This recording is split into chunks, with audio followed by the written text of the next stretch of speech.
دریائے دجلہ پر مصلی بچھانا۔ حضرت سہیل بن عبداللہ فرماتے ہیں، ایک مرتبہ حضور سیدنا غوث اعظم شیخ عبد القادر جیلانی رحمۃ اللہ علیہ عرصہ دراز تک اہل عراق کی نظروں سے اوجھل رہے۔ لوگوں نے آپ کی تلاش شروع کی تو معلوم ہوا کہ آپ کو دریائے دجلہ کی جانب جاتے ہوئے دیکھا گیا ہے۔ جب آپ کو تلاش کرتے ہوئے لوگ دریائے دجلہ کے کنارے پہنچے تو دیکھا آپ پانی پر چلتے ہوئے آ رہے ہیں۔ اسی دوران مچھلیاں بکثرت آپ کی خدمت میں حاضر ہو کر سلام عرض کر رہی ہیں۔ اسی دوران نماز ظہر کا وقت ہو گیا اور ایک سبز رنگ کا سونے و چاندی سے مزین مصلی نظر آیا جو کہ تخت سلیمانی کی مانند تھا، اور وہ مصلی دریائے دجلہ کے اوپر معلق ہو گیا۔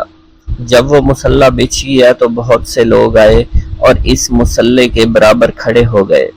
ان لوگوں کے چہروں سے بہادری اور شجاعت جھلک رہی تھی۔ سب لوگ جو آپ کی تلاش میں آئے تھے ان کی زبانیں گنگ ہو چکی تھی، ان کی آنکھوں سے آنسو جاری تھے۔ ایک پروقار شخصیت نے آگے بڑھ کر تکبیر پڑھی اور آپ نے نماز کی امامت فرمائی۔ ملک شام میں ایک ابدال کا وصال ہو گیا۔ حضور سیدنا غوث اعظم سرزمین عراق سے فوری روحانی طور پر وہاں تشریف لے گئے۔ اس ابدال کا جنازہ میں حضرت خضر علیہ السلام اور دیگر ابدال بھی تشریف لائے۔ نماز جنازہ کی ادائیگی کے بعد آپ نے حضرت خضر سے کہا کہ قسطنطنیہ میں فلاں کافر کو یہاں لاؤ۔ حضرت خضر علیہ السلام نے اس کو کافر کو فوراً پیش کر دیا۔ آپ نے اس کافر کو کلمہ پڑھا کر مسلمان کیا اور اس کی مونچھوں کو پست کروا دیا۔ آپ نے اپنی ایک ہی نظر سے اس کافر کو ابدال کے مقام پر فائز فرما دیا۔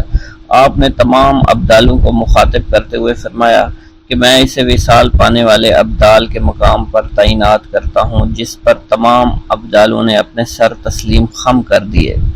حضور سیدنا غوث اعظم شیخ عبد القادر جیلانی کو ایک مرتبہ رمضان المبارک کے دوران 70 مختلف لوگوں نے افطاری کی دعوت دی۔ آپ نے ہر ایک کی دعوت کو قبول فرما لیا۔ دعوت دینے والے افراد کو ایک دوسرے کی دعوت کا علم بالکل بھی نہیں تھا۔ آپ مقررہ وقت پر ان سب کے گھروں میں تشریف لے گئے اور ان کے ساتھ افطاری فرمائی۔ اسی دوران آپ نے اپنے آستانہ پر بھی افطاری فرمائی۔ صبح جب ہر شخص اپنی اس سعادت کی گفتگو کر رہا تھا تو انہیں معلوم ہوا کہ آپ نے ہر گھر میں افطاری کی ہے۔ اسی دوران خدام آستانہ عالیہ پر بھی آ گئے اور کہنے لگے، آپ نے حسب معمول آستانہ عالیہ پر بھی کل ہی افطاری فرمائی تھی۔ جب آپ کی خدمت میں اس بات کو بیان کیا گیا تو آپ نے فرمایا کہ تمام لوگ اپنے قول میں سچے ہیں اور میں نے ہر ایک کی دعوت کو قبول کیا اور ہر ایک کے گھر کے ساتھ افطاری فرمائی۔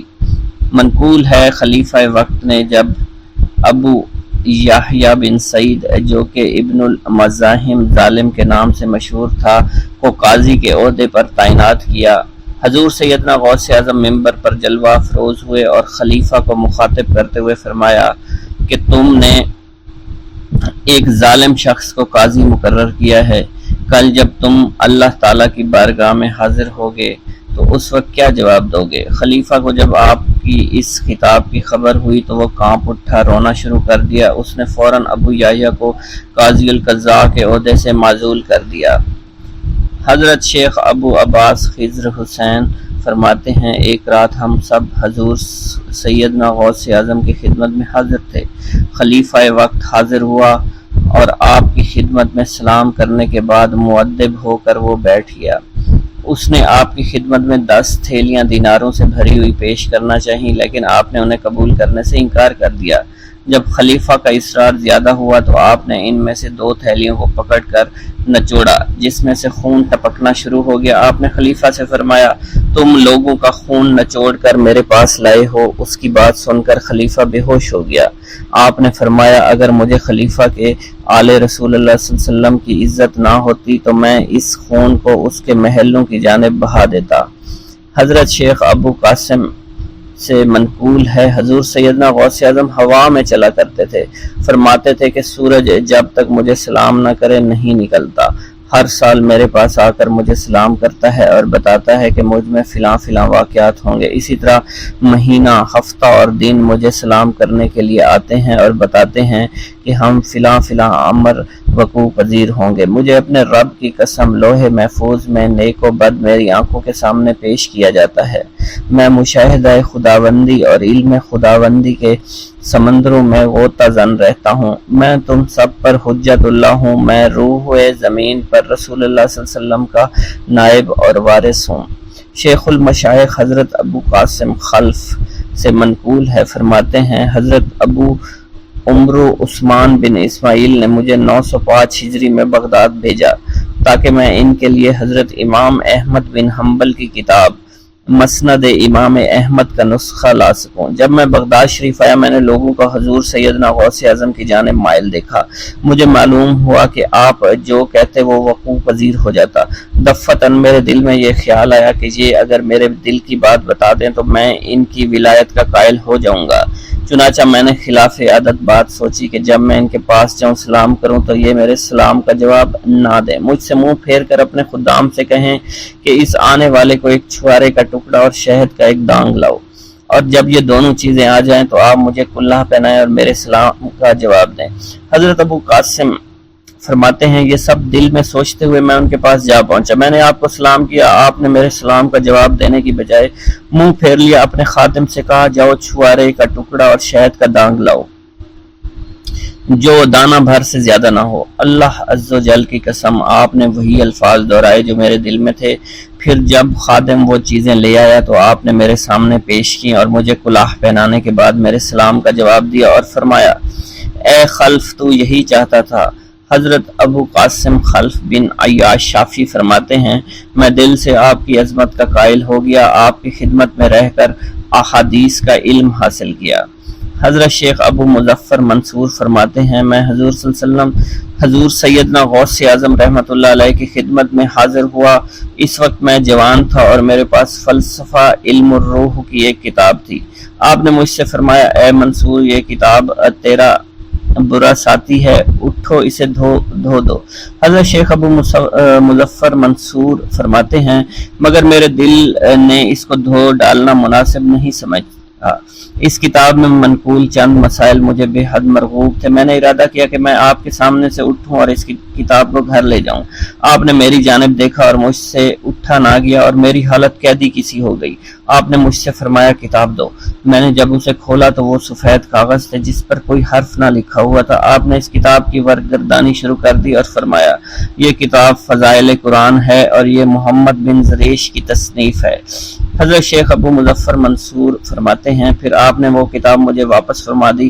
میں نے جب اس کتاب کو دوبارہ دیکھا تو وہ واقعی فضائل قرآن کی کتاب تھی اور محمد بن زریش کی تصنیف تھی۔ آپ نے فرمایا کیا تو توبہ کرتا ہے کہ اپنی زبان سے وہ بات کہے جو تیرے دل میں نہ ہو؟ میں نے عرض کی ہاں۔ اس کے بعد مجھے فلسفہ و احکام اور روحانیت جو مجھے یاد تھے وہ بھول گئے اور میرے باطن سے ایسے محو ہوئے کہ کبھی میرے دل میں آئے ہی نہیں تھے۔ منقول ہے حضور سیدنا غوث اعظم شیخ عبد القادر جیلانی کے زمانہ میں ایک مقرب کی ولایت سلب کر لی گئی۔ سب چھوٹے بڑے اس کو حقارت کی نگاہ سے دیکھنے لگے۔ اس نے 360 اولیاء اللہ سے التجا کی کہ وہ اس کے حق میں دعا فرمائیں، لیکن اس کا نام لوح محفوظ پر اشتیاق کی فہرست میں لکھ دیا گیا تھا۔ ان اولیاء اللہ نے اس کو بتایا کہ تم کامیاب نہیں ہوگے۔ اس کے چہرے کا رنگ سیاہ پڑ گیا۔ اس شخص نے حضور سیدنا غوث اعظم کی خدمت میں حاضر ہو کر دعا کی درخواست کی۔ آپ نے فرمایا تم اللہ کی بارگاہ میں مردود ہو گئے مگر میں تمہیں اللہ کی اذن سے مقبول بنا سکتا ہوں۔ پھر حضور سیدنا غوث اعظم نے اس کے لیے بارگاہ الہی میں دعا فرمائی۔ غیب سے ندا آئی کیا تمہیں معلوم ہے تم سے پہلے بھی 360 اولیاء اللہ اس کے لیے سفارش کر چکے ہیں لیکن اس کا نام لوح محفوظ پر اشتیاق کی فہرست میں لکھا جا چکا ہے۔ آپ نے عرض کیا یا الہی تو مردود کو مقبول اور مقبول کو مردود بنانے پر قادر ہے۔ اگر تیری منشا یہی ہے تو نے اس کو مقبول بنانے کے لیے مجھ سے دعا کیوں کروائی؟ غیبی ندائی اے عبد القادر اسے میں نے تمہارے سپرد کیا، تم اسے چاہے جو سزا دو اور جو چاہے بنا دو۔ چنانچہ آپ کی دعا سے وہ پھر سے بارگاہ الہی میں مقبول ہو گیا۔ حضرت شیخ ابو صالح سے منقول ہے حضرت شیخ ابو مدین نے مجھے حضور سیدنا غوث اعظم کی خدمت میں بغداد فقر کی تعلیم کے لیے بھیجا۔ آپ نے مجھے 20 دن تک اپنے خلوت خانہ کے دروازے پر بٹھائے رکھا۔ 20 روز گزرنے کے بعد مجھے قبلہ رو ہونے کا حکم دیا گیا۔ جب میں قبلہ رو ہو گیا تو آپ نے فرمایا اے ابو صالح اس طرف دیکھ۔ چنانچہ جب میں نے اس کی جانب دیکھا تو آپ نے فرمایا کیا دیکھ رہے ہو؟ میں نے عرض کیا بیت اللہ شریف میری آنکھوں کے سامنے ہے۔ آپ نے مجھے حکم دیا اب مغرب کی سمت دیکھ۔ میں نے اپنا چہرہ مغرب کی سمت کیا تو آپ نے دریافت کیا کہ آپ کیا دیکھ رہے ہو؟ میں اپنے مرشد پاک حضرت ابو مدین کو دیکھ رہا ہوں۔ ایک مرتبہ سنان نامی عیسائی پادری نے حضور سیدنا غوث اعظم کی محفل میں حاضر ہو کر سلام عرض کیا اور حاضرین میں کھڑے ہو کر بیان دیا کہ میں یمن کا رہنے والا ہوں۔ میں نے ارادہ کیا کہ میں اسلام قبول کروں۔ اسی دوران میرے دل میں خیال پیدا ہوا کہ میں اس دور کی سب سے بہترین شخصیت کے دست مبارک پر کلمہ پڑھوں۔ اسی سوچ کے مجھے نیند آ گئی۔ خواب میں مجھے حضرت سیدنا عیسیٰ علیہ السلام کی زیارت نصیب ہوئی۔ آپ نے مجھ سے ارشاد فرمایا کہ تم بغداد شریف چلے جاؤ اور شیخ عبد القادر جیلانی کے دست حق پر اسلام قبول کرو، کیونکہ اس وقت وہ روئے زمین پر تمام لوگوں میں افضل اور اعلیٰ ہے۔ بسم اللہ الرحمن الرحیم۔ السلام علیکم۔ حضور سیدنا غوث اعظم فرماتے ہیں میں 10 برس کی عمر میں اپنے شہر کے مکتب میں حصول علم کے لیے جایا کرتا تھا۔ اس وقت میرے ساتھ ملائکہ بھی ہوتے تھے جو میرے آگے پیچھے میری حفاظت کی غرض سے چلتے تھے۔ جب میں مدرسہ پہنچتا تھا تو وہ بار بار منادی کرتے تھے اللہ کے ولی کے لیے جگہ خالی کر دو، چنانچہ وہ میرے لیے جگہ خالی کر دیتے تھے۔ ایک مرتبہ میں نے ایک ایسے شخص کو دیکھا جس نے فرشتوں کی آواز سن کر کہا کہ یہ نہایت معزز گھرانے کا فرد ہے اور ان قریب اس کو وہ عظمت اور بزرگی حاصل ہوگی جس میں کوئی مزاحمت نہ ہوگی۔ اس کو ایسا قرب نصیب ہوگا کہ اس کو کوئی فریب نہ دے سکے گا۔ پھر 40 برس بعد میں نے اس شخص کو پہچانا، وہ شخص ابدالوں میں سے تھا۔ حضرت شیخ ابو سعود احمد بن ابی بکر سے مروی ہے، حضور سیدنا غوث اعظم نے فرمایا میں 25 سال تک تنہا عراق کے بیابانوں میں پھرتا رہا۔ میں لوگوں کو نہ جانتا تھا، لوگ مجھے نہیں جانتے تھے۔ اسی دوران میرے پاس رجال الغیب اور جنات تشریف لائے جنہیں میں طریقت اور رسول اللہ کی تعلیم دیا کرتا تھا۔ ابتدا میں جب میں عراق میں داخل ہوا تو حضرت خضر میرے ہم سفر تھے اور میں انہیں اس وقت سے پہچانتا نہیں تھا۔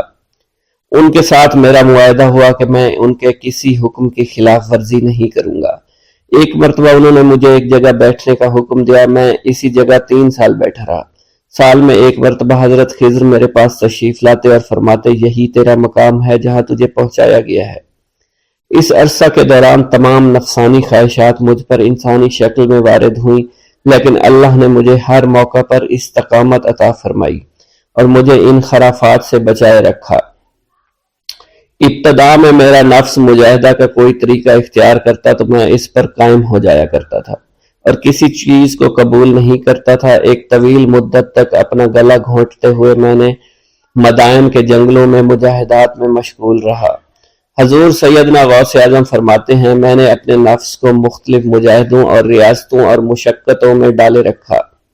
1 سال تک میں گری ہوئی چیزیں اٹھا کر کھاتا رہا، اسی دوسرے سال میں صرف پانی پر گزارا کرتا رہا اور تیسرے سال میں نے کچھ نہ کھایا اور نہ پیا نہ ہی سویا۔ ایک مرتبہ شدید سردی کی وجہ سے میں ایوان کسریٰ کے کھنڈرات میں سویا تو رات بھر میں 40 مرتبہ احتلام ہوا۔ میں نے ہر مرتبہ دریائے دجلہ پر جا کر غسل فرمایا، پھر نیند کے خوف سے محل کے اوپر ایک ویران جگہ پر چڑھ گیا اور وہاں 2 سال تک قیام کیا، حتیٰ کہ سردی کے سوا کوئی شے کھانے کو میسر نہیں تھی۔ حضور سیدنا غوث اعظم فرماتے ہیں ہر سال ایک بزرگ آتے اور وہ مجھے اونی جبہ دے کر چلے جاتے۔ اسی طرح میں نے بے شمار طریقوں سے دنیا اور نفس سے چھٹکارا حاصل کرنے کی کوشش کی۔ لوگ مجھے دیوانہ سمجھتے تھے، میں برہنہ جسم جنگلوں میں چلا جاتا، کانٹوں پر لوٹا شور مچایا کرتا، میرے تمام بدن سے خون جاری ہو جایا کرتا۔ لوگ مجھے اٹھا کر شفا خانے لے جایا کرتے جہاں میری حالت مزید بگڑ جایا کرتی۔ ایک وقت ایسا آیا جب مجھ میں اور مردہ میں کوئی فرق نہ تھا۔ لوگ کفن لے آئے اور غسال کو بلوایا کہ وہ مجھے غسل دے۔ ابھی انہوں نے مجھے غسل دینے کے لیے ایک تختہ پر لٹایا، میری حالت درست ہو گئی، میں اٹھ کھڑا ہوا، طریقت کی ان پرخطر راہوں میں نہ تو میں کبھی خوفزدہ ہوا، نہ کبھی میرا نفس مجھ پر غالب پا سکا، اور نہ ہی دنیا کی آسائش مجھے حیران کر سکی۔ حضور سید غوث اعظم فرماتے ہیں، شیطان نے میرے گرد بے شمار جال بچھائے۔ جب میں نے ان سے کہا یہ کیا ہے، اس نے کہا یہ دنیاوی آلائشیں ہیں، اور میں ان جالوں میں سے تم لوگوں کا شکار کیا کرتا ہوں۔ میں نے 1 سال تک شیطان کا مقابلہ کیا، اس کے بچھائے ہوئے تمام جالوں کو ختم کیا۔ اس کے بعد میرے سینے کو کھول دیا گیا اور مجھ پر بے شمار خلائق ظاہر ہوئے۔ حضور سیدنا غوث اعظم فرماتے ہیں، میں نے دریافت کیا کہ یہ اللہ کیسے ہے؟ جواب ملا، یہ خلق کے اسباب ہیں جو تم سے ملے ہوئے ہیں۔ میں سال بھر ان کی جانب متوجہ رہا، یہاں تک کہ وہ مجھ سے جدا ہو گئے۔ جب مجھ پر باطن ظاہر ہوا تو میں اپنے قلب کو بہت سے علائق سے ملوث پایا۔ میں نے دریافت کیا یہ علائق کیا ہیں؟ جواب ملا، یہ تمہارے ارادے، تمہارے اختیارات ہیں۔ چنانچہ 1 سال تک ان کی جانب متوجہ رہا، یہاں تک کہ وہ سب علائق مجھ سے دور ہو گئے اور میرا قلب ان غلاظتوں سے نجات پا گیا۔ حضور سیدنا غوث اعظم فرماتے ہیں، پھر میں نے توکل کے دروازے پر آیا، میرا مقصد پورا ہو، لیکن جب میں توکل کے دروازے پر پہنچا بے شمار لوگ وہاں موجود تھے۔ میں ہجوم کو چیرتا بڑھا اور شکر کے دروازے پر پہنچ گیا، یہاں بھی لوگوں کا جمع غفیر موجود تھا، اسے بھی چیرتا آگے بڑھا اور مشاہدہ کے دروازے پر پہنچ گیا، یہاں پر موجود ہجوم کو بھی چیرتا ہوا اندر داخل ہوا، حتیٰ کہ سب سے آخر میں مجھے فقر کے دروازے پر لا دیا گیا۔ فقر کا دروازہ خالی تھا۔ جب میں اس دروازے میں داخل ہوا تو دیکھا جن جن چیزوں کو میں نے ترک کیا تھا وہ سب یہاں موجود تھی۔ یہاں مجھے ایک بہت بڑے روحانی خزانے کی فتوحات سے نوازا گیا، میرے لیے تمام دنیا کے خزانے کھول دیے گئے، مجھے روحانی عزت، دائمی غنا اور خالص آزادی عطا فرمائی گئی۔ میری تمام چیزیں جو میری ہستی اور میری صفات سب معدوم ہو گئی تھی، وہ میری ہستی کی جگہ کسی اور نے لے لی تھی۔ حضرت شیخ ابو سعید مخزومی نے حضور سیدنا غوث اعظم کو خرقہ خلافت سے نوازا اور فرمایا، اے عبد القادر، یہ وہ خرقہ ہے جو حضور نبی کریم صلی اللہ علیہ وسلم نے سیدنا علی المرتضیٰ کو عطا فرمایا۔ سیدنا علی المرتضیٰ نے یہ خرقہ خواجہ حسن بصری کو عطا فرمایا، جس سے ہوتا ہوا یہ مجھ تک پہنچا، اور یہ تمہاری امانت تھی جو میں نے تم تک پہنچا دی۔ حضور سیدنا غوث اعظم نے جب خرقہ مبارک کو زیب تن کیا تو آپ پر بے شمار انوار و تجلیات کی بارش ہونا شروع ہو گئی۔ گلشن میں جا کے دیکھ، نہ صحرا میں جا کے دیکھ، کیا شان ہے ولی کی یہ قرآن میں جا کے دیکھ۔ چھٹ جائیں گی ابھی ابھی ظلمت کی آندھیاں، غوث الورا کا دل سے تو نعرہ لگا کے دیکھ۔ کھل جائے گی ابھی ابھی دل کی کلی کلی، ایک بار غوث پاک کا نغمہ سنا کے دیکھ۔ مل جائیں گے دونوں جہاں کی نعمتیں تجھے بھی، غوث الورا کو اپنا وسیلہ بنا کے دیکھ۔ ہو جائے گی تجھے بھی زیارت حضور کی، آنکھوں میں غوث پاک کا جلوہ بسا کے دیکھ۔ اور تجھ پہ بھی ہوگی غوث پاک کی نظر کرم ضرور، تجھ پہ بھی ہوگی غوث پاک کی نظر کرم ضرور، اس دل کو ذوالفقار تو شیدا بنا کے دیکھ۔ بسم اللہ الرحمن الرحیم۔ ناظرین گرامی، روایت میں آتا ہے کہ قطب الاقطاب حضرت شیخ عبد القادر جیلانی الحسنی والحسینی الجیلانی، حضرت غوث اعظم شیخ عبد القادر جیلانی رحمۃ اللہ علیہ جب نماز ادا کرتے تو بہت زار و قطار رویا کرتے، یعنی گریہ زاری کیا کرتے تھے۔ روتے روتے آپ کی ہچکی بن جایا کرتی تھی۔ جب آپ رحمت اللہ علیہ مسجد میں اپنے مریدین اور شاگردوں کے ساتھ با جماعت نماز پڑھتے، اللہ پاک کی محبت اور عشق میں اتنے ڈوب کر عبادت کرتے کہ ان کے شاگرد آپ کی رقت آمیزی کو دیکھ کر، یعنی رونے کے انداز کو دیکھتے اور کہتے، اگر اصل نماز دیکھنی ہے تو غوث پاک کی نماز کو دیکھا جائے۔ تو ایک بار کا ذکر ہے کہ آپ رحمت اللہ علیہ عراق کی مسجد میں سے با جماعت نماز پڑھ کر باہر نکلے، آپ کے مریدین بھی آپ کے ساتھ تھے۔ آپ نے دیکھا کہ اسی محلے میں کچھ بچے اخروٹ کے ساتھ کھیل رہے ہیں۔ آپ بچوں سے بہت پیار کیا کرتے تھے۔ گویا کہ خود بچپن میں کبھی بچوں کی طرح کھیل کود نہیں کر سکے، لیکن بچوں کو دیکھ کر آپ مسکراتے تھے۔ آپ آگے بڑھنے لگے اور مریدین کی بڑی جماعت بھی آپ کے ساتھ تھی۔ ابھی آپ زیادہ دور نہیں گئے تھے کہ ان بچوں نے ایک دوسرے کے کان میں کچھ بولنا شروع کر دیا اور اشارے میں باتیں کرنے لگے کہ کیا خیال ہے کہ جو بابا جی سب سے نمایاں ہیں، نورانی چمکتے ہوئے چہرے والے ہیں، سب سے آگے چل رہے ہیں، ان کو بولا جائے جو فرمائش ہمیں کرنی ہے ان سے کر دیں، کیا یہ ہمیں ڈانٹیں گے تو نہیں؟ تو کچھ سمجھدار بچے ہم زبان ہوئے اور کہا نہیں نہیں، یہ جو بابا ہے نا بہت اچھے ہیں، ان سے جو کچھ کہو گے انہوں نے وہ ہماری بات پوری کرنی ہے، ہم ان سے ایک میٹھی اور لذیذ چیز آج منگواتے ہیں۔ تو ان میں سے ایک بچہ جو سب سے بڑا تھا پاس آیا اور کہا بابا میری بات سنیں۔ آپ نے بہت پیار اور شفقت سے اس کے سر پر ہاتھ رکھا اور کہا بیٹا کہو۔ اس نے کہا کہ میرا دل کر رہا ہے کہ میں آپ سے کچھ مانگوں۔ آپ نے فرمایا کہ کہو بیٹا کیا چاہتے ہو؟ وہ کہنے لگا کہ مجھے آپ اس فلاں جلیبی والے سے جلیبی لا کر دے سکتے ہیں، میرا کھانے کا بہت دل کر رہا ہے۔ میں چلا جاتا لیکن بابا میری باری آنے والی ہے، جب تک میں جلیبی لے کر وہاں آؤں گا میری باری چلی جائے گی۔ آپ رحمت اللہ علیہ کے وہاں کے مشہور بزرگ بڑے سردار لوگ ہیں، آپ کے خادمین آپ کے نوکر بننے کے لیے جان کی بازی لگانے کو تیار رہتے ہیں۔ ادھر وہ بچے آپ کے رتبے کو بھی دیکھ رہے تھے اور یہ بھی دیکھ رہے تھے کہ آپ کون سی شخصیت ہے، لیکن پھر بھی اتنے سارے لوگوں کو چھوڑ کر آپ سے وہ بچہ کہتا ہے کہ بابا مجھے جلیبی لا کر دے دیں۔ بابا جی نے کہا کہ ٹھیک ہے میں لا کر دے دیتا ہوں۔ آپ کا ایک مرید آپ کے پاس آیا اور کہا حضرت آپ کیوں اس بات پر توجہ دے رہے ہیں؟ آپ اس بچے کی فرمائش پر جلیبی لا رہے ہیں۔ حضرت آپ پر میری جان قربان ہو، میں اس بچے کو جلیبی لا کر دے دیتا ہوں۔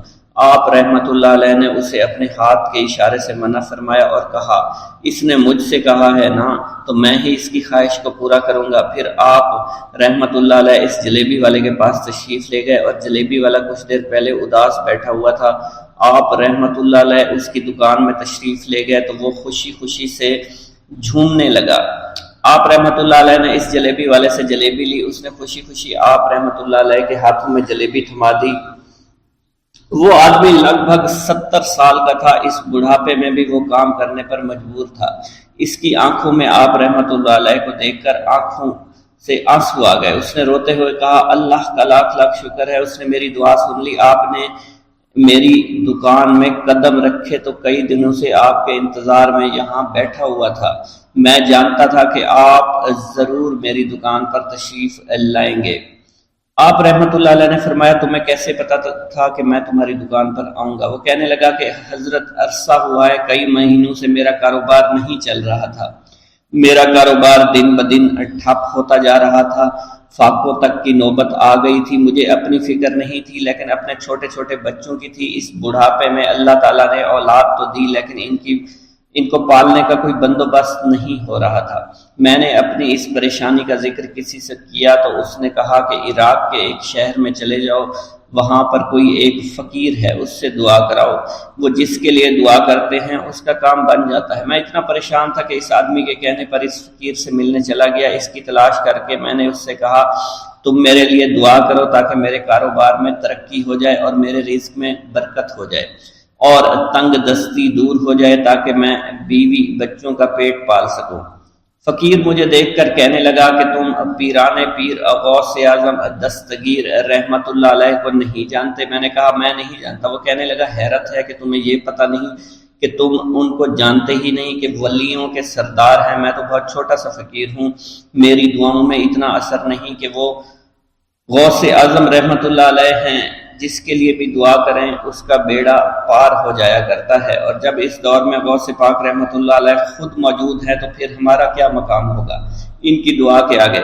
ہماری دعا کچھ بھی نہیں ہے۔ میں نے کہا اگر یہ بات ہے کہ آپ سے بڑا کوئی بزرگ ہے تو مجھے بتائیے کہ غوث پاک رحمت اللہ علیہ مجھے کہاں ملیں گے اور میں کہاں جاؤں ان سے ملنے کے لیے؟ وہ کہنے لگا کہ وہ جیلان میں ہیں، تم ادھر جاؤ، ہماری کیا جرت کہ آپ کے لیے دعا کریں۔ آپ رحمت اللہ علیہ جس کے لیے بھی دعا فرماتے ہیں اس کا بیڑا پار ہو جاتا ہے، اور اس کو کہیں بول جانے کی ضرورت نہیں ہوتی۔ حضور جب اس فقیر نے مجھے یہ بات کہی تو فوراً جیلان شریف میں آ گیا اور یہاں پر میں نے آپ کی تلاش شروع کی۔ آج دیکھیے آپ خود بخود میری دکان پر تشریف لائے ہیں۔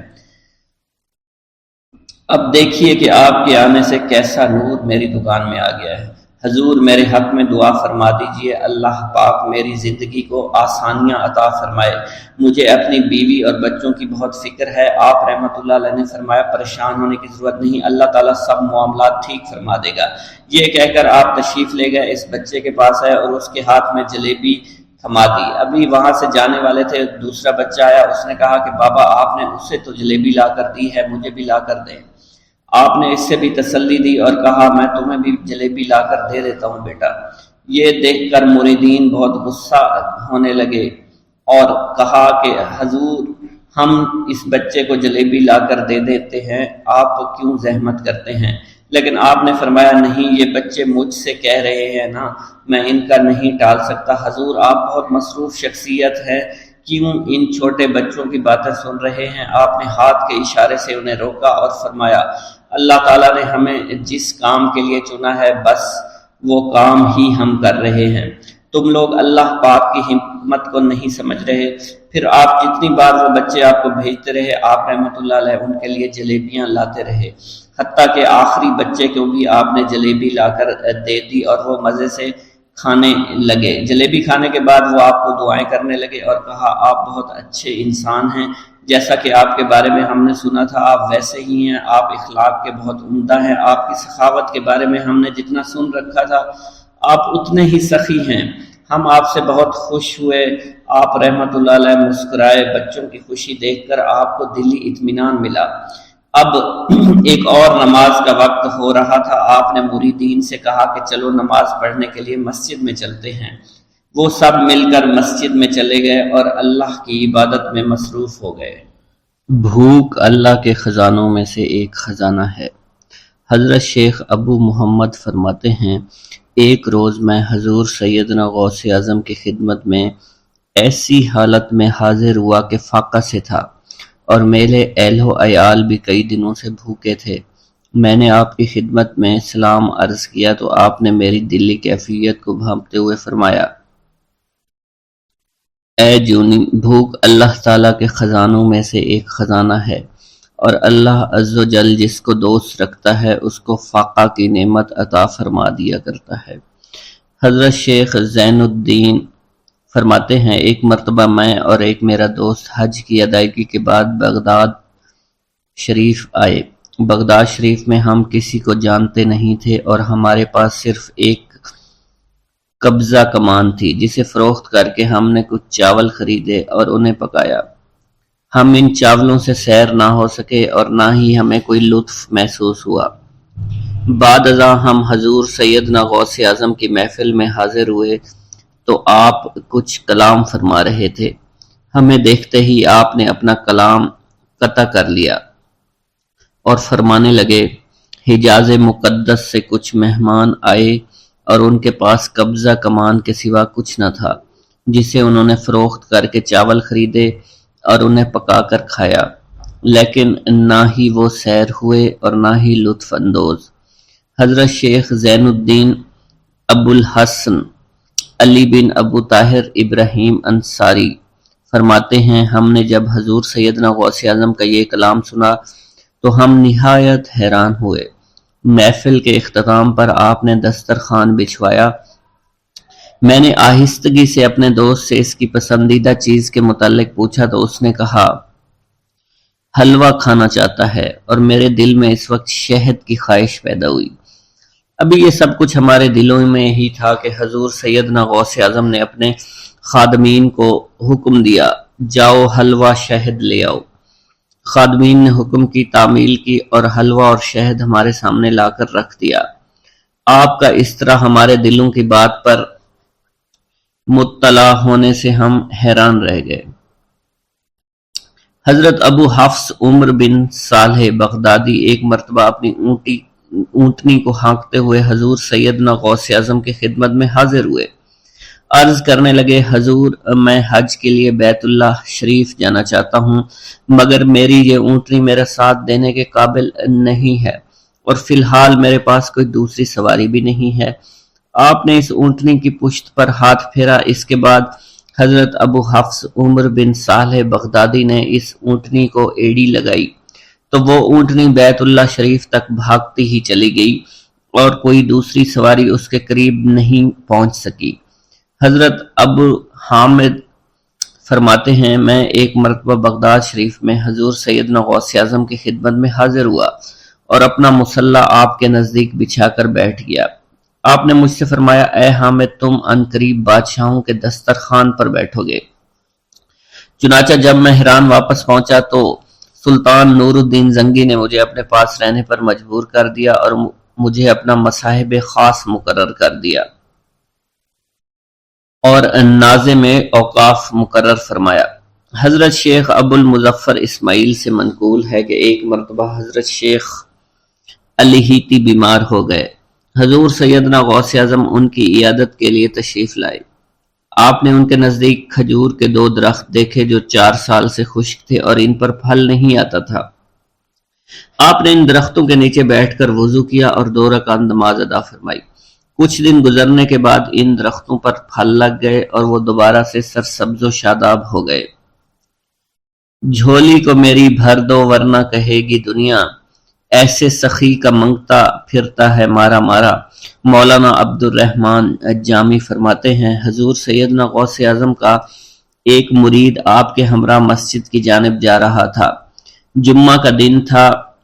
اس دن کسی بھی شخص نے آپ کو دیکھ کر نہ سلام کیا نہ ہی کچھ توجہ فرمائی۔ اس مرید کے دل میں خیال آیا کہ پہلے تو آپ جمعہ کی نماز کی ادائیگی کے لیے بڑی مشکل سے لوگوں کے ہجوم میں سے ہوتے ہوئے مسجد کی جانب تشریف لے جایا کرتے تھے، اور آج کوئی شخص بھی آپ کو سلام نہیں کر رہا ہے اور نہ آپ کے نزدیک آ رہا ہے۔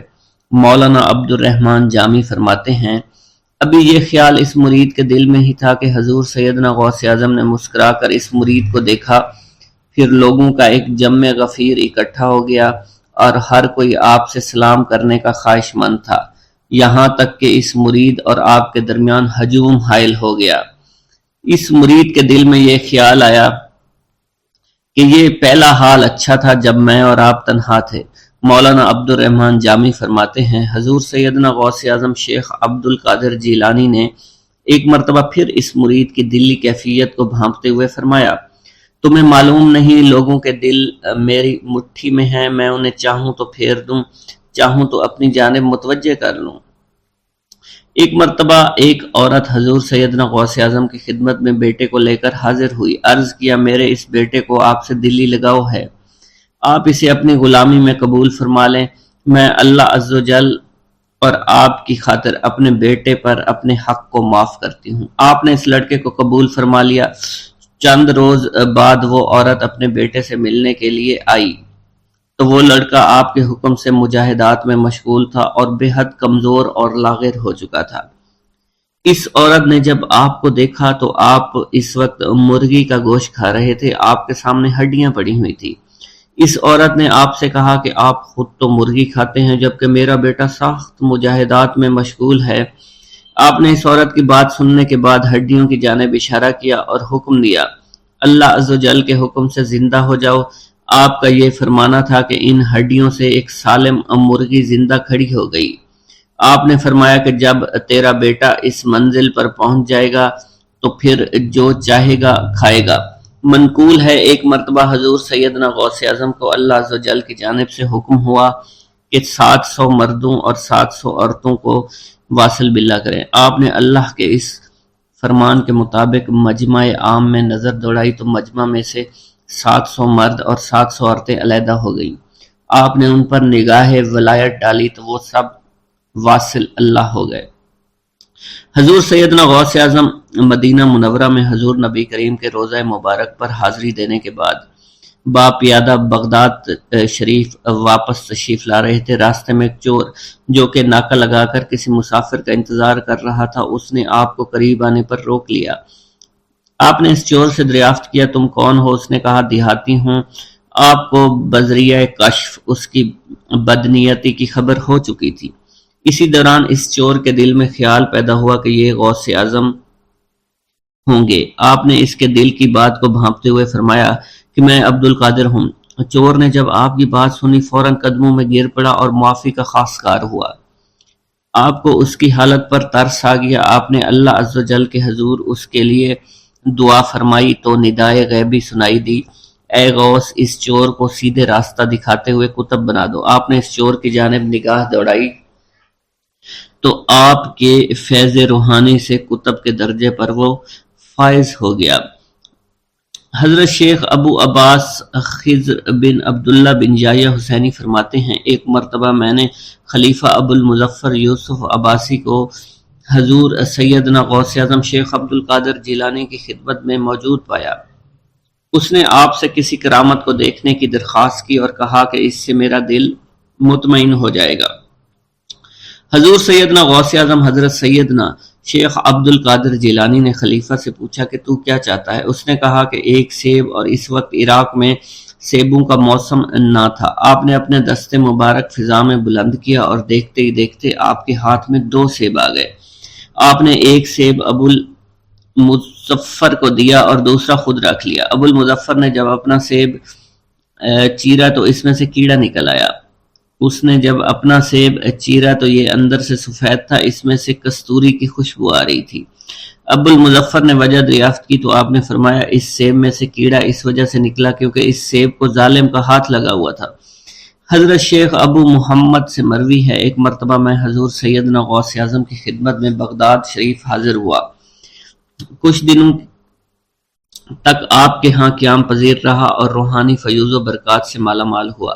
بعد ازاں جب میں واپس اپنے ملک مصر روانہ ہونا لگا تو آپ نے مجھ سے فرمایا کہ کبھی کسی سے کوئی چیز مت مانگنا۔ پھر آپ نے اپنی انگشت شہادت میرے منہ میں ڈالی اور فرمایا کہ اسے اچھی طرح چوسو۔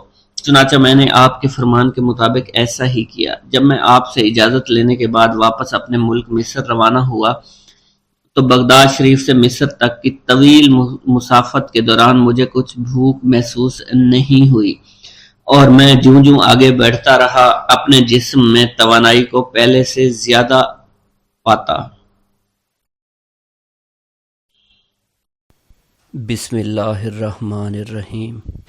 السلام علیکم ویورز، امید کرتا ہوں آپ سب خیریت سے ہوں گے۔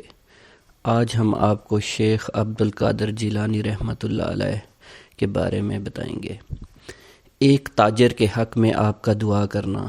شیخ ابو سعود الحریمی بیان کرتے ہیں کہ ابو المظفر الحسن تاجر شیخ حماد العباس کی خدمت میں آئے اور بیان کیا کہ حضرت شام کی طرف سفر کرنے کا میرا مقصد ہے، میرا قافلہ تیار ہے جس میں 700 دینار کا مال لے کر جاؤں گا۔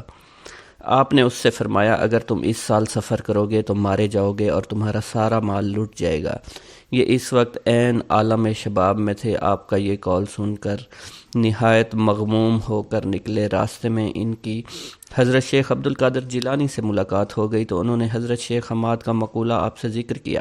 آپ نے فرمایا بے شک تم جاؤ، انشاءاللہ تم اپنے سفر سے صحیح تندرست واپس آؤ گے، میں اس بات کا ضامن ہوں۔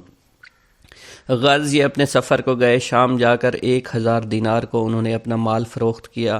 بعد ازاں یہ اپنی کسی ضرورت کے لیے حلب گئے، وہاں ایک مقام پر انہوں نے اپنے 1000 دینار رکھ دیے اور انہیں بھول کر اپنی جگہ چلے آئے۔ اس وقت انہیں کچھ نیند کا غلبہ معلوم ہوا، اس لیے آتے ہی سو گئے۔ خواب میں دیکھا عرب کے بدوؤں نے ان کا قافلہ لوٹ لیا، قافلہ کے بہت سے لوگوں کو مار ڈالا، خود ان پر بھی وار کر کے ان کو مار ڈالا، جس کا اثر ان کی گردن پر ظاہر تھا، خون بھی اس پر نمایاں تھا، جس کا درد بھی انہیں محسوس ہوا۔ یہ گھبرا کر اٹھے، اسی وقت ان کو اپنے دینار یاد آئے، فوراً دوڑے تو وہاں پر انہیں اپنے دینار ویسے ہی رکھے ہوئے ملے۔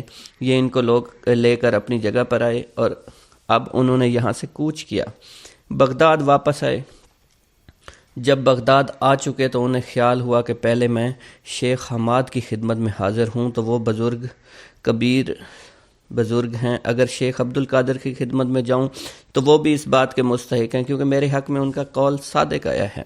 غرض انہیں تردد تھا کہ پہلے کن کی خدمت میں جاؤں، مگر حسن اتفاق سے شوق سلطان میں انہیں شیخ حماد مل گئے اور آپ نے ان سے فرمایا کہ نہیں، تم پہلے شیخ عبد القادر جیلانی کی خدمت میں جاؤ، وہ محبوب سبحانی ہیں، انہوں نے تمہارے حق میں 70 دفعہ دعا مانگی ہے، یہاں تک کہ خدا تعالیٰ نے تمہاری واقعہ کو بیداری سے خواب میں تبدیل کر دیا۔ چنانچہ یہ پہلے حضرت شیخ عبد القادر جیلانی کی خدمت میں گئے تو آپ نے ان سے فرمایا کہ شیخ حماد نے میرے پاس آنے کے لیے تمہیں فرمایا ہے، میں نے 70 دفعہ تمہارے حق میں دعا اللہ تعالیٰ سے مانگی تھی کہ وہ تمہارے واقعہ کو بیداری سے خواب میں تبدیل کر دے اور تمہارے مال کے ضائع ہونے کو صرف تھوڑی دیر کے لیے نسیان سے بدل دے اور تمہیں صحیح اور تندرست مع خیر واپس لے آئے۔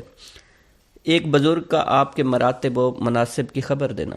شیخ عبداللطیف بیان کرتے ہیں، میں نے اپنے والد ماجد سے سنا، انہوں نے بیان کیا کہ شیخ عزار بن متورع البتائی مجھ سے بیان کرتے ہیں کہ بغداد میں ایک اجمی شریف نوجوان جس کا نام عبد القادر ہے داخل ہوا ہے۔ یہ نوجوان عن قریب نہایت ہیبت، عظمت، جلال، مقامات، کرامات کے ساتھ ظاہر ہوگا اور حال احوال اور درجہ محبت میں سب پر غالب رہے گا۔ تصرفات، کون و فساد اسے سونپ دیا جائے گا، بڑے چھوٹے سب اس کے زیر حکم ہوں گے۔ قدر و منزلت میں اسے قدم راسخ اور معارف حقائق میں ید بیضہ حاصل ہوگا۔ مقام حضرت القدس میں زبان کھول سکے گا، صاحب مراتب و مناصب ہوگا جو کہ اکثر اولیاء سے فوت ہو چکے ہیں۔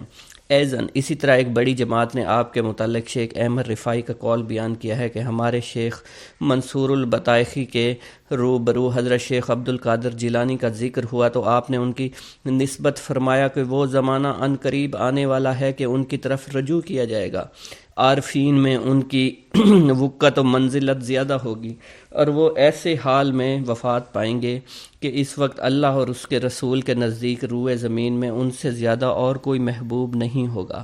تم میں سے جو کوئی اس وقت تک زندہ رہے تو اسے لازم ہے کہ ان کی عزت و حرمت کو پہچانے، ان کی قدر کرے۔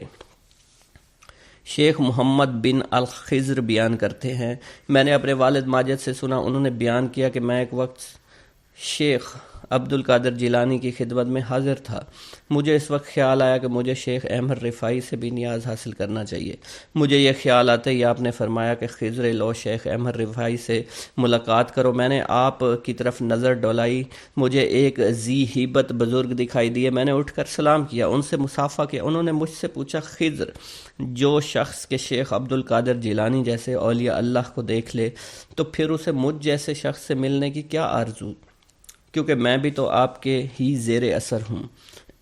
اس کے بعد آپ مجھ سے غائب ہو گئے۔ آپ کی وفات کے بعد پھر شیخ موصوف کی خدمت میں حاضر ہوا تو میں نے دیکھا کہ آپ وہی بزرگ ہیں جن کو میں نے آپ کے بازو کے پاس بیٹھا ہوا دیکھا۔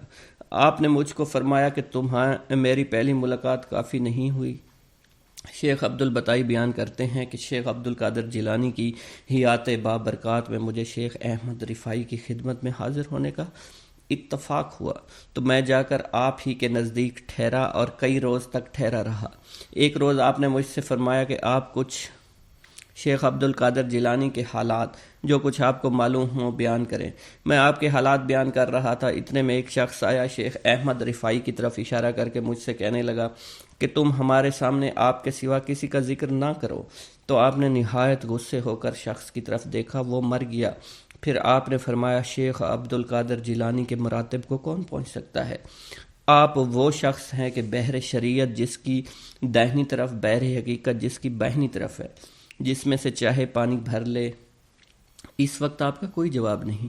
نیز میں نے آپ سے سنا، اس وقت اپنے بھتیجوں شیخ ابراہیم العراب اور ان کے برادران ابو الفرح عبد الرحمن نجم الدین کو اس وقت آپ ایک شخص کو جو بغداد جانے والے تھے رخصت کر رہے تھے، اس بات کی وصیت کی جب تم بغداد پہنچو تو شیخ عبد القادر جیلانی سے پہلے اگر آپ زندہ ہوں تو وہ کسی کے پاس نہ جانا، اگر وفات پا گئے ہوں تو آپ کی قبر سے پہلے اور کسی کی زیارت نہ کرنا، کیونکہ آپ کے لیے عہد لیا جا چکا ہے کہ جو صاحب حال بغداد جائے آپ سے ملاقات نہ کرے تو اس کا حال سلب ہو جائے گا۔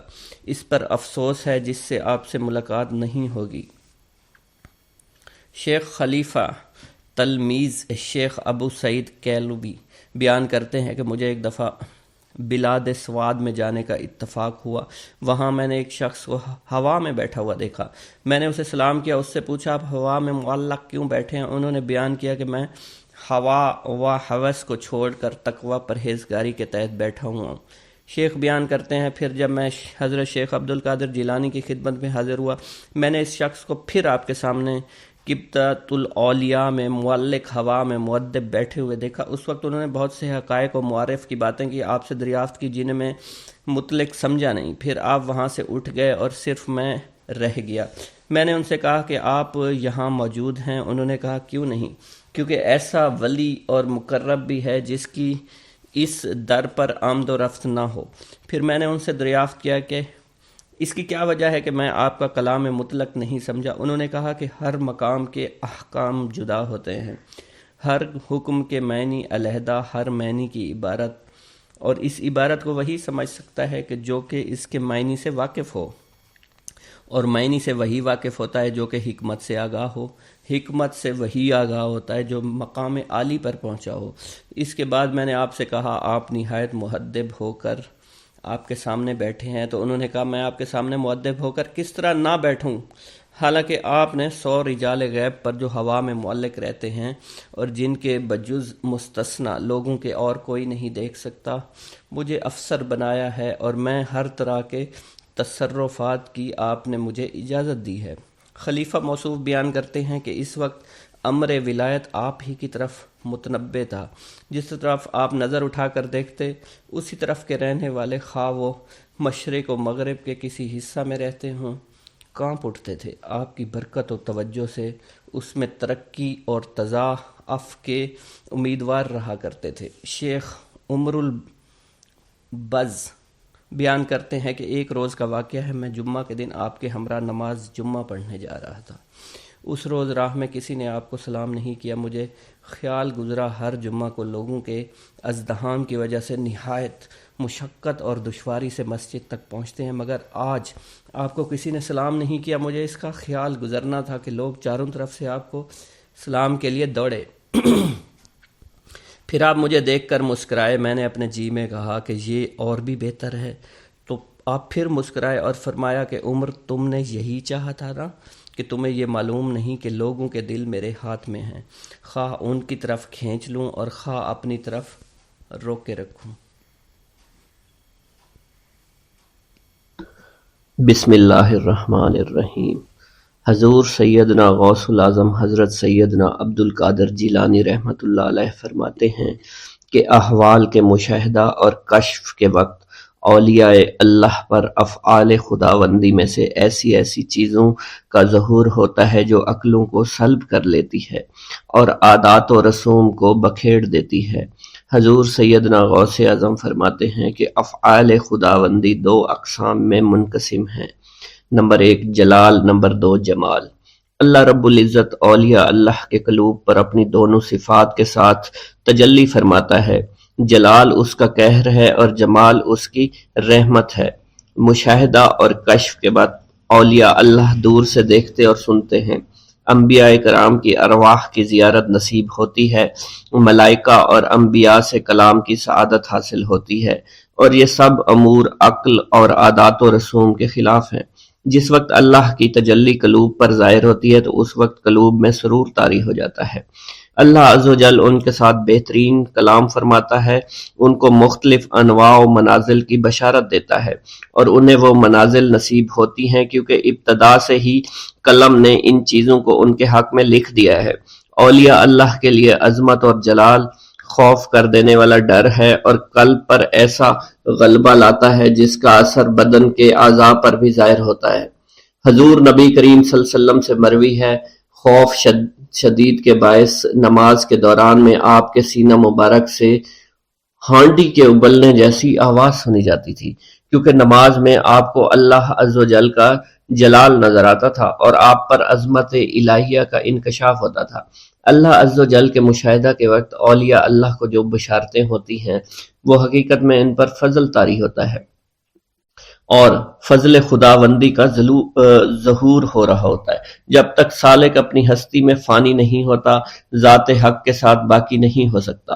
اللہ رب العزت دولت وصال حاصل ہونے سے پہلے عاشقوں کو قرب وصال کی خوشخبری اس لیے دیتے ہیں کہ شاید شوق الہی کے سبب ان کی محبت حد سے گزرے، ان کی قوتیں منقطع ہو جائیں اور وہ ہلاک ہو جائیں۔ یقین کے 3 مرتبے ہیں: علم الیقین، عین الیقین، حق الیقین۔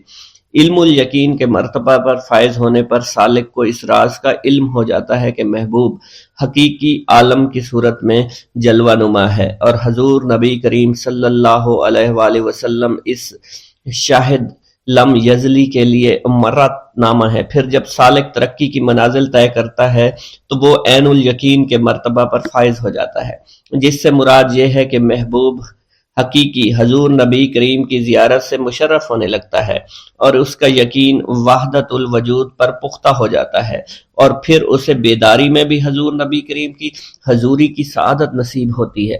پھر سالک عین الیقین کی منازل طے کر کے حق الیقین کی منازل پر فائز ہوتا ہے، اور اس کے قلب پر حقیقت محمد صلی اللہ علیہ وسلم کا ظہور ہوتا ہے۔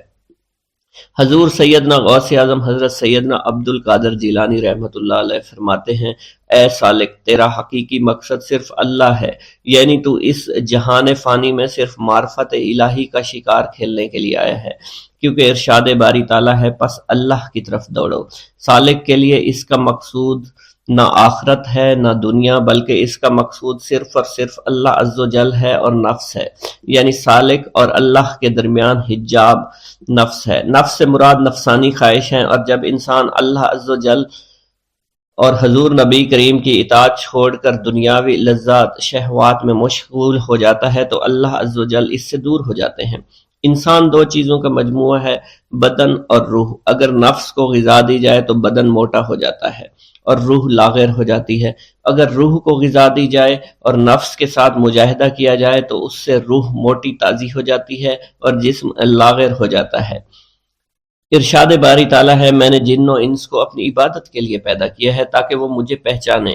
نفس اللہ کی ضد ہے اور اس کا دشمن ہے، یعنی وہ شخص جو اپنی نفسانی خواہش کی پیروی کرتا ہے وہ اللہ کے حکم کی عدولی کر رہا ہوتا ہے۔ ایک مرتبہ دریائے دجلہ میں سیلاب آ گیا۔ دریا کی طغیانی کی شدت کی وجہ سے لوگ پریشان حالت میں حضور سیدنا غوث اعظم شیخ سید عبد القادر جیلانی رحمۃ اللہ علیہ کی خدمت میں حاضر ہوئے۔ آپ نے اپنا عصائے مبارک پکڑا ہوا تھا اور دریائے دجلہ کے کنارے پہنچ کر عصائے مبارک کو زمین میں گاڑ دیا اور فرمایا: اے دریا بس رک جا۔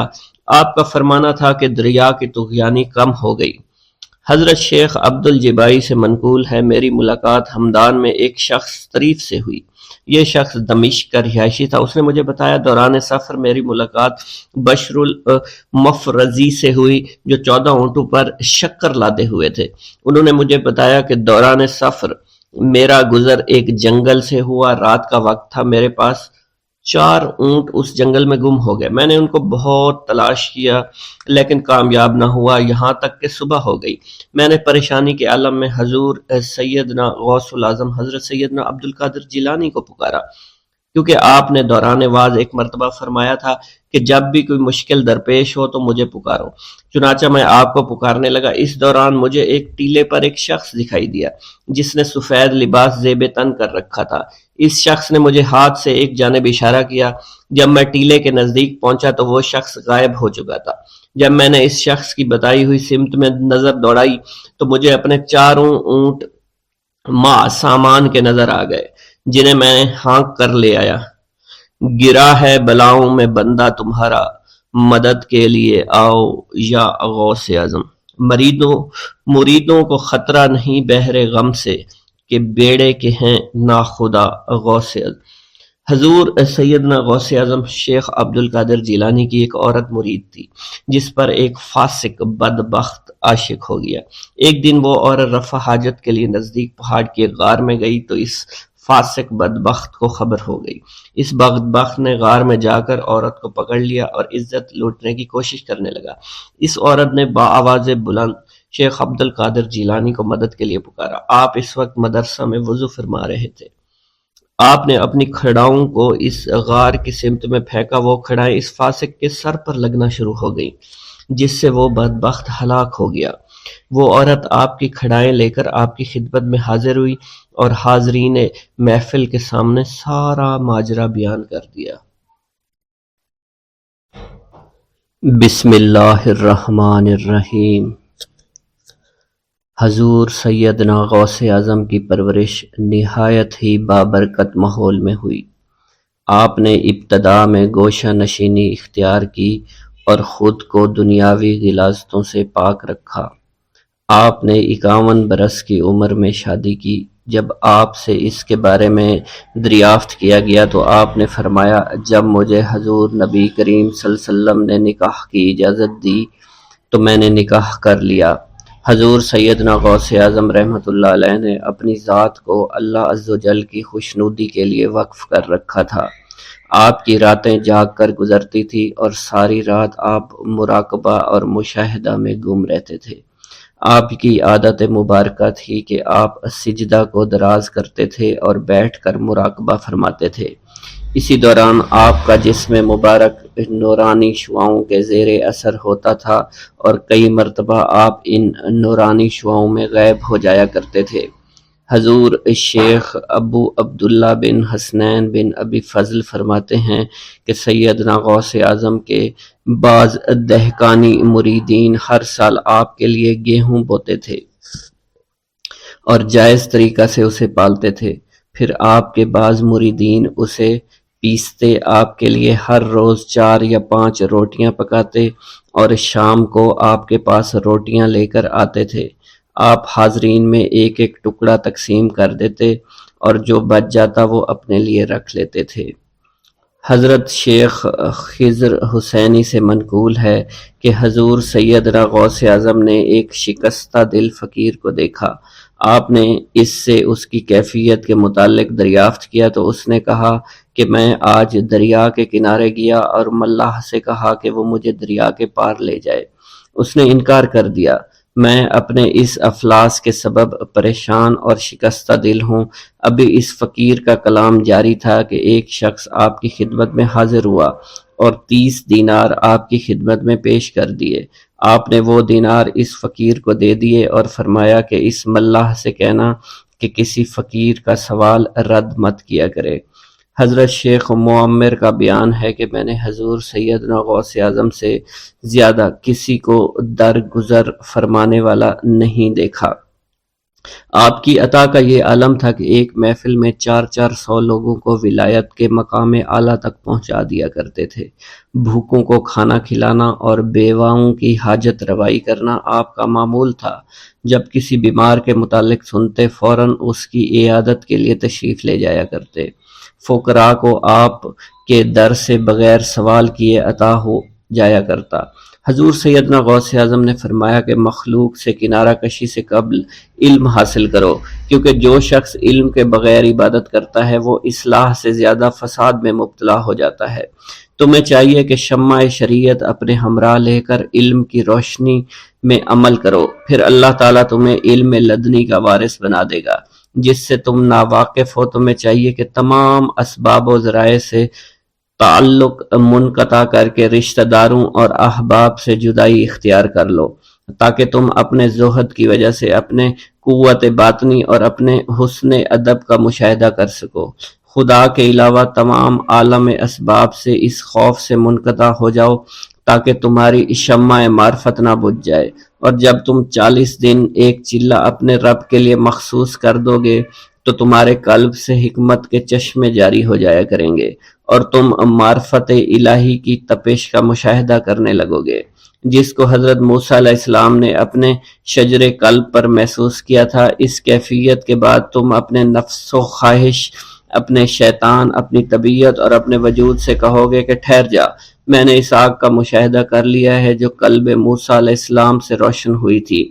اس کے بعد تمہارے قلب میں باطن سے یہ آواز آنے لگی کہ میں ہی تمہارا رب ہوں، میری ہی عبادت کرو، میرے غیر کی اطاعت سے گریزاں ہو جاؤ، میرے سوا کسی سے تعلق مت رکھو، میری معرفت حاصل کر کے میرے غیر کو فراموش کر دو۔ غیر سے اعراض کر کے صرف میرے علم، میرے قرب، میرے ملک اور میری سلطنت کی جانب متوجہ رہو۔ جب تمہیں بقائے الہی حاصل ہو جائے تو تمہاری زبان پر اللہ تعالیٰ کا نام جاری ہو جائے گا، اور تمہارے حجابات رفع ہو کر قلب سے کدورت زائل ہو جائے گی، اور نفس کو مکمل سکون حاصل ہوگا۔ پھر جب اس کے الطاف غالب آ جائیں تو تمہیں خطاب کیا جائے گا، اے قلب فرعون، نفس کی طرف توجہ کر اور ان کو راہ ہدایت پر چلا، میری جانب آ جا اور ان سے کہہ دے کہ میرا ہی اتباع کریں۔ پھر انہیں رشد کے راستے پر ہدایت کر کے ان سے تعلق قائم کر، اس کے بعد پھر قطع تعلق کر کے دوبارہ استوار ہو کر آ جا اور اسی طرف استوار ہو کر دیکھتا رہے۔ حضرت شیخ معمر سے منقول ہے، فرماتے ہیں ایک مرتبہ میں حضور سیدنا غوث اعظم کی خدمت میں حاضر تھا۔ آپ بیٹھے کچھ لکھ رہے تھے، اسی دوران چھت سے 3 مرتبہ مٹی گری۔ چوتھی مرتبہ ایسا ہوا تو آپ نے جلال میں آ کر اس جگہ دیکھا جہاں سے مٹی گر رہی تھی۔ اسی دوران ایک چوہا اس جگہ سے نیچے گرا اور مر گیا، اور یہ چوہا ہی وہاں سے مٹی کو کھود رہا تھا۔ حضرت شیخ عمر بن مسعود فرماتے ہیں حضور سیدنا غوث اعظم فرما رہے تھے، اسی دوران ایک چڑیا نے آپ کی قمیص پر بیٹ کر دی۔ آپ نے جلالی نظروں سے چڑیا کو دیکھا، چڑیا اسی وقت نیچے گری مر گئی۔ آپ نے وضو سے فارغ ہونے کے بعد قمیص کے اس حصے کو دھویا، پھر اپنی قمیص مبارک اتار کر مجھے دی اور فرمایا اس کو فروخت کر کے اس کی رقم کو خیرات کر دو، یہ اسی کا بدلہ ہے۔ منقول ہے حضور سیدنا غوث اعظم کے زمانہ میں ایک بہت ہی گناہ گار شخص تھا، لیکن اس کے دل میں آپ سے بے پناہ محبت تھی۔